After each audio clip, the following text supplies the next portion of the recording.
ভাই আপনি বলে ফেসবুকে ভালো ভালো কন্টেন্ট দিয়ে 2 মাসে 47 লাখ টাকা ইনকাম করছেন। আল্লাহ ওরা ইনকাম করছে। ইগের বাপে জীবনে এত টাকা চোখে দেখছে?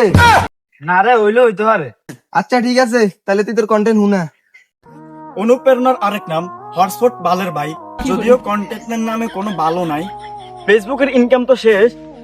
এবার একটা লেওটা বই বানাই, বইয়ের নাম দেমু সেটা ভাঙ্গা গর্জন। আমি বদনা নিয়ে হাঁটতে গেছিলাম রাতের অন্ধকারে।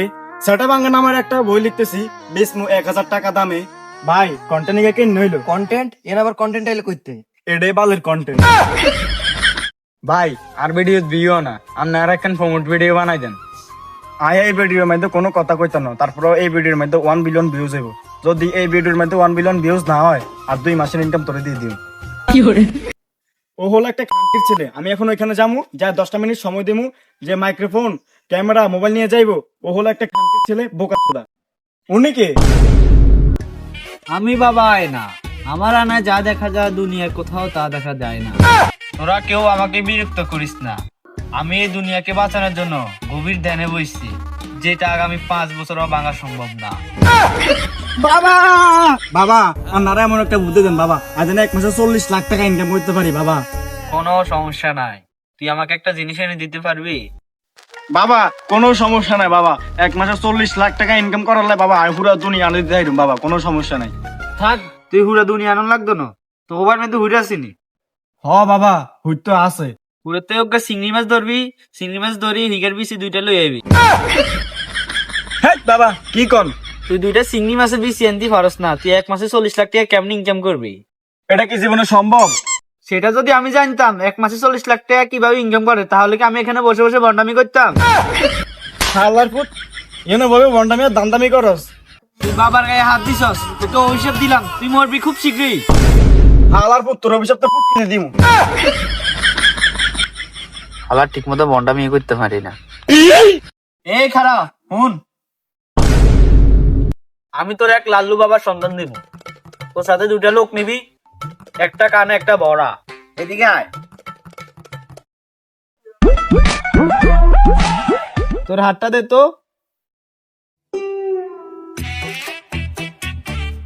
তুমি কি একটা বই লিখতেছ? হ বাবা। বইটার নাম সেটা ভাঙা গর্জন। এই বাবা আপনি কেমনে জানলেন? যদিও এখন পর্যন্ত বর্নিং হয় নাই, তোর মতো মুরগি পাইলে তো ভালোই হয়। বাবাকে কিছু বললেন? আরে না, কিছু বলি নাই। জয় বাবা লালু। তোর নানির জামাই লাগে আমার খালু। জয় বাবা লালু। তোর নানির জামাই আমার খালু। এ বেটা তোরা এনে কোন আনছস? এই লালু বাবারে তো আমি চিনি। হালা ফুট এমনি নয় এমনি। এই লালু বাবারে তো আমি চিনি। একটা মেয়ের কাছে এসে বাচ্চা আনা দে এ 19 করার চেষ্টা করছিল। হালা ফুট তো চোখে দাস না। হে বর্ষ, তোমরা আমার কাছে কেন আসছো আমি জানি, তোমরা বসো। হালা ফুট এমনি নয় এমনি। হে বর্ষ, তোর হাতটা দে। তুই কি একটা মেয়েকে ভালোবাসস? তুই তোরা পাত্তা দেয় না, রাইট? না এত কোনো মেয়ের ভালোবাসি না।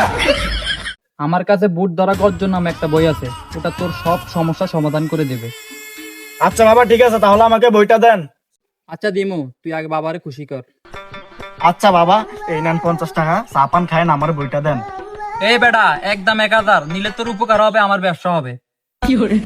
লাল্লু বাবা এই বইয়ের পাতা তো 10টাও নাই, এই বইয়ের দাম 1000 টাকা কেমনে হবে? হালার পুত চুপ থাক, তুই অন্য কিছু কাজ না আয় কিছু খাই না, এই 1000 টাকা দিলে সুপাতা কিনি কামো। আচ্ছা লালু বাবা এই বই থেকে আমাকে একটা লাইন পড়ে শোনান তো। আমি কথা দিয়ে কথা রেখেছি, ভূত আসেনি তো পিরে। আমি ভূত তাড়ানোর গল্প লিখেছি আমার সারাটা জীবন ধরে। আমি অন্ধকারে মোমবাতি জ্বালিয়েছি, তবু ভূতের পাইনি কোনো খোঁজ। আমি ভূতের অপেক্ষা ছিলাম, ভূত হয়ে গেল নিখোঁজ। ভূত ধরার গর্জন, পৃষ্ঠা নাম তোর নানির খালিঘর। বাবা এটা তো মন্ত্র না, এটা তো শায়রি কইলেন। মার্কেট আপাতত শায়রি চলে। বাবা এই বইয়ের বিশেষত্ব কি? এ বই আমি আমার নিজের হাতে লিখছি। দেখি কি লেখা আছে। ও হাতের লেখা তো খারাপ। মানুষকে আওয়াল বানানোর 12টি উপায়। 1000 টাকা দিয়ে বইটি নেন, 28 করে বোকাচোদা হয়ে যাবে। সমস্যা সমাধান হতে গেলে তো ওই বইটি লাগবে, তাই আমি বইটা নিয়ে গেলাম। বইয়ের টাকাটা ওইটা ইউটিউবে পাঠাই দে মনে। গুরু আজকে থেকে আপনার বই পড়ে আপনার নানির কর্ম শুরু। ভূত ধরার গর্জন, পৃষ্ঠা টাঙা আপনার নানির খালি ঘর। ভূত ডাকার জন্য গোল করে একটা দাগ দিতে হবে, অন্ধটারে ভিতরে রাখতে হবে, তাহলে ভূত আসবে। তুই দাগের ভিতরে যা, তাহলে ভূত আইব। তুই শুধু ভূতটা দেখতে পারবি, আমরা দেখতে পারতাম না। এমনি নয়, এমনি যেন খারাপ খায় তাই। তুই ভূত দেখা মাত্রই আরো কবি মোম জ্বালা। ভূত ডাকার এই মোমবাতি জ্বালাতে পেরেছে কয়জন? বেশিরভাগই তো নানিরে খালি ঘর করার গর্জন। পারবো না আমি ভালো করে জানি। হাফিজে নামে সেই ভূতটাকে 5 টাকা দামের মোমবাতি জ্বালিয়ে ডাকতে চাই আমি।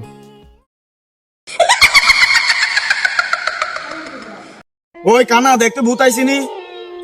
ভাই আমি তো অন্ধকার ছাড়া কিছুই দেখতে পাই না। ধুরো আমার লেওটা, লালু বাবার নানির খালি করে চল। ভূত ডাকতে গেলে বাম পাশে যে আছে তাকে একটা থাপড় দে। কল বালা বাম সাইডে আসছিলাম না, না হয় খাবারটা আমিই খাইতাম। আর না, তোরা থাপড় দিতাম না। আর ভিতরে একটা মানবতা আছে না। আপনার ভিতরে কত মানবতা আছে আপনারা দেখলে বোঝা যায়। আচ্ছা যাই হোক, তারপর তো ডাইন হাত শক্ত কর, ডান পাশে যে আছে তাকে একটা ঘুষি দে। যদিও এইটা করস তাইলে ভূত আসবে না। যদি দুইটারে থাপড় ঘুষি দিয়ে পেলস, হাতটা তোর মাথার উপর রাখ। এইটাও করা যাবে না, কারণ এটা যদি করস তোর মাথার সব বুদ্ধি চলে যাবে, তুই আর ভূত দেখতে পারবি না। কিন্তু এটা ঠিক করার একটা উপায় আছে। উপায় আছে রে, যাক বাঁচছি, নাহলে তো আজকে আমি পাগল হয়ে যেতাম গা। এটা মনের ভুল হওয়া, বাবা যাইব না।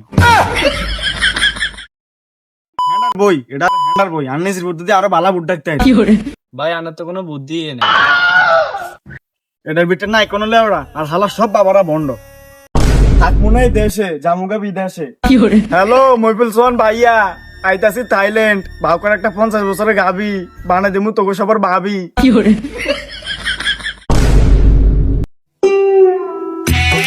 তোর কাছে যে মুরগি একটা পাঠাইছি, বই বিক্রি করছস? হ ভাই, বই বিক্রি করছি। দে টেয়া দে। টেয়া তো দেন, টেয়া কইছি ইউটিউবে দিব। আবার ফো ঠিক মতো বন্ডাম করে একটা বই বিক্রি করতে পারস না? হালার ভূত, তোর আজকে আমি হাঁটি শুয়ামো।